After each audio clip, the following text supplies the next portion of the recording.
म नेपालबाट आएँ हजुर हेर्नु लागि है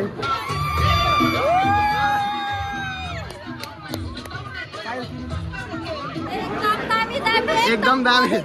बोरिङ छैन है मार्मिक छ नेपाली कथामा चलचित्र मेरो जुत्ता खोइ जुत्ताको जे होस् कथाले चाहिँ मन छुयो तपाईँ पनि राम्रो हुनुहुँदो रहेछ मुभीमा देखेँ मैले पिक्चर त एकदमै राम्रो छ यताबाट सिलगढीबाट बनेको पिक्चर एकदमै कुनै रोल भएको लागेन मलाई एकदमै रमाइलो लाग्यो रमाइलो लाग्यो एकदम हुन्छ धन्यवाद दामी छ र हाम्रो नेप्टे दाजु यहाँ हुनुहुन्छ होइन यो एकदमै राम्रो लागेर दर्शकले मन पराइदिइराख्नु भएको छ तपाईँको फिल्म होइन एकदम रमाइलो कमेडी मुभी छ अरे